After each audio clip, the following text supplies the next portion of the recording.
Good morning, students. Myself, Gurpreet Kaur. I am from Harvard Convent School. Today, we will discuss the poem My Mother at 66 by Kamala Das. In this poem, the poet relates a personal experience when she was driving from her parents' home to Cochin, where she was to catch a flight. Poet बताती है कि जब वो Friday morning को अपने parents के घर से जा रही थी, आई सा माई मदर बिसाइड मी, उसने देखा उसकी माँ उसके साथ बैठी हुई थी। डोज मीन्स स्लीप लाइटली, हल्की सी नींद ले रही थी, नींद में ऊँग रही थी।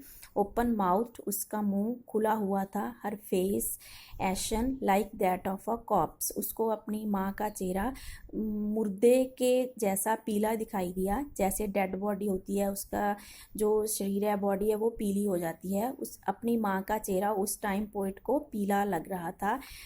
एंड रियलाइज्ड विद पेन, तो उसके अंदर उसको अपने अंदर एक दर्द महसूस होता है। That she was as old as she looked, कि उसकी मदर जो बूढ़ी है पर अब वो देखने में उसे और ज़्यादा बूढ़ी लग रही है। But soon put that thought away and looked out at young trees sprinting, पर जल्दी ही पोइट वो उस थॉट को अपने माइंड से निकाल देती है और वो बाहर की तरफ देखने लगती है, तो उसे यंग ट्रीज दौड़ते हुए दिखाई देते हैं। स्प्रिंटिंग मीन्स तेजी से दौड़ते हुए दिखाई देते हैं।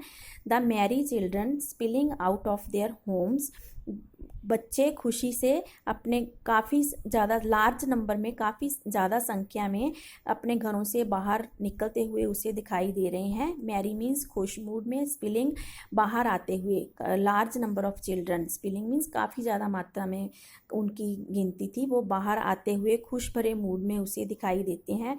But after the airports security check, पर जब उस एयरपोर्ट पे उसका सिक्योरिटी चेकअप होता है, उसके बाद क्या महसूस होता है, उसे क्या रियलाइज़ करती है वो poet. Standing a few yards away I looked again at her, वो अपनी माँ से कुछ दूरी पे खड़े हो जाती है। फ्यू यार्ड्स अवे, कुछ दूर खड़ी हो जाती है और वो दोबारा फिर अपनी माँ की तरफ देखती है।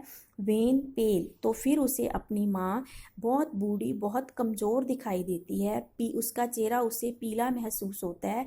As a late winter's moon, जैसे विंटर में, सर्दी में चंद्रमा है, जो मून है वो पीला वाइट, हल्का पीला वाइट दिखाई देता है। उसे अपनी माँ सेम हल्के पीले दिखाई दे रही है। And felt that old familiar edge my childhood's fear, तो उसे अपने अंदर एक पुराना जाना पहचाना सा दर्द, एज मीन्स दर्द महसूस होता है। सेम दर्द जो उसे चाइल्डहुड, बचपन में महसूस हुआ करता था जब वो किसी चीज़ से डर जाया करती थी। But all said was see you soon Amma, पर उसने बाद में पोइट ने क्या कहा, बस एक ही शब्द वो बोल पाई, सी यू सून अम्मा, अम्मा मैं जल्दी ही तुझे मिलूंगी।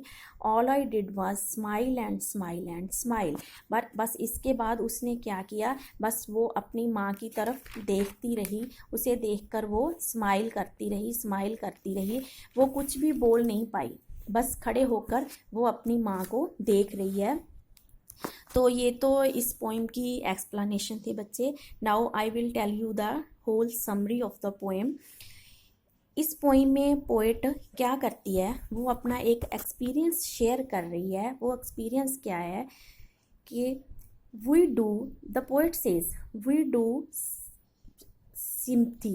sympathy for our parents, but we fail to express it in a proper manner.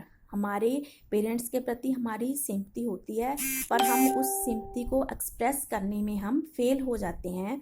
तो क्या है detail summary. It was a Friday morning, the poet was driving from her parents home to Cochin airport. Her mother was sitting beside her in the car. The mother was then 66 years old. While going, the poet turned to look at her mother. She found that the mother was dozing and her mouth was open. Her face was as pale as that of a dead person. The poet painfully realized that her mother was not going to live long. But soon she drove this painful thought away from her mind.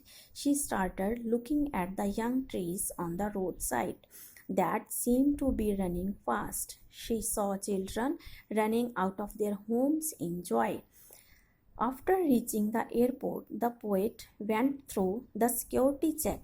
Her mother was standing outside a few yards away. After the security check, the poet again looked at her mother from that distance. The mother's face was pale white. It was as pale as the face of the moon in late winter. The poet felt an old familiar ache in her body. It was like she used to feel in her childhood when some fear overpowered her. Yet she spoke no word to her mother. All that she said was, "See you soon, Amma." The only thing the poet did was smile and smile and smile.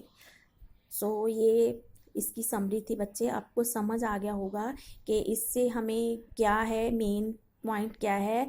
यही है कि हमारी अपने बुजुर्गों के प्रति, अपने बूढ़े लोगों के प्रति हम दया भावना तो रखते हैं, सिंपैथी तो रखते हैं, लेकिन हम उस सिंपैथी, उस दया को एक्सप्रेस नहीं कर पाते।